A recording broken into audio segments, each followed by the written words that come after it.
Hi everyone, I'm Barbie Chambers Phillips and the owner of Jim Chambers Flintlocks. I wanted to announce that Chambers Flintlocks is moving into the CNC lock world and that we have gotten in our first 80 sets of parts.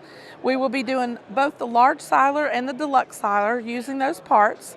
The reason being is kind of threefold. One, it will work to help improve the quality and consistency of all of our parts. It makes assembly easier and more efficient on my builders, and it also will ensure that we can continue to provide quality locks to the industry even if the foundries and those type of things go away. Currently, we decided to CNC the entire lock plate and all of our internals. So that would be your bridle, the tumbler, the fly, the sear. And then we are still going to always cast our springs because the casting process for springs has been proven many times over 50 years of the quality that cast springs produce. And then we are also going to still be casting the hammers, the pans, and the frizens because those need special heat treating and are functional in their own way. So once we have gotten all of this design completely ready, these will hit the market in the next 3 to 4 months. And we will continue progressing through all of our locks to eventually have all of them done to the CNC standards. How long have you been working on the modeling? On the modeling, yeah, for this. Probably almost a year. Okay. So not as long as I thought it would take, but definitely about 9 months right now. The other catch with CNC is that we will be able to get the parts a little bit faster than we do from the foundry. So you don't have to wait for the wax runners to run the wax and then it to go to the foundry and then the foundry to cast them and ship them, and we eliminate all of that. So that helps with speeding up just the supply chain too. It's really going to be great to have locks on a consistent basis again. Right. So yeah. What locks are coming after the silers then? So my goal right now, this is done on the Golden Age platform. So that includes the Golden Age tumbler, which we use. This is set up on Lake Ketlands. We use it on the Golden Age locks, and we will basically do any of the large siler platforms. So that would be large, deluxe, Golden Age, the percussions, all of those. Then I'm going to run to the small siler platform and then left-handed siler platform, and we'll go through all those because we use a lot of the same parts in other locks from those models.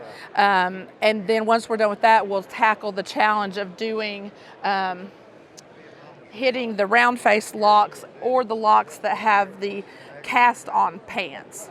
So the silers are real easy because that pan is a separate piece. So we just machine a flat plate.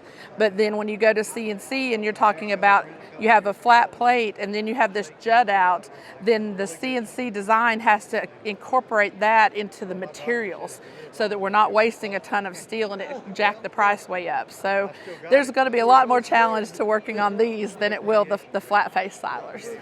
And just talking about the ease of assembly, you know, that's kind of a critical part for us because in the old styles of locks, the parts are cast, they're all going to be different. Our builders have to have a skill set that's super high quality to recognize how to time parts and how to make sure everything functions. Each part's, you know, hand filed, and so you've got a casting, you know, consideration, and you've got a labor consideration, and so no two locks are ever really the same because each part's different and how much they have to file, tune, tweak, whatever's different.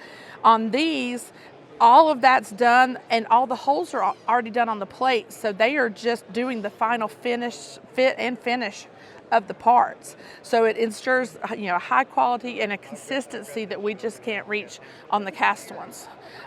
Plus, it speeds up the time of the build. So my builders are not getting thoroughly exhausted trying to hand file every little tiny part, and that'll be more financially rewarding for them as well. So it's all going to be a way to ensure that Chambers continues making quality locks for a long time. In theory, then, they will make more locks every day, right, because this will just speed that up for them. Speed up their process. Yep. Fantastic. Yep. So if I work them on a hard batch of the others, because there's, you know, certain locks are harder to build than others, I can then throw them a batch of the easy ones and they can kind of make up their time and their money on the easy ones. So, yeah, being considerate to the workforce. Yeah, absolutely, yeah. I love it. Yeah. How many locks in total does Chambers offer? 21. 21. Yep, And right how many now. of those are left-handed? Just one. Just the one, okay. But my goal and hope in the long term is that we can work into the CNC and start flipping some of those and doing the reverse side. So there'll be a little, you're still not CNC in the front, so we still have to develop those parts, but that's a lot less than having to develop an entire lock. So that's a goal. I have lots of goals.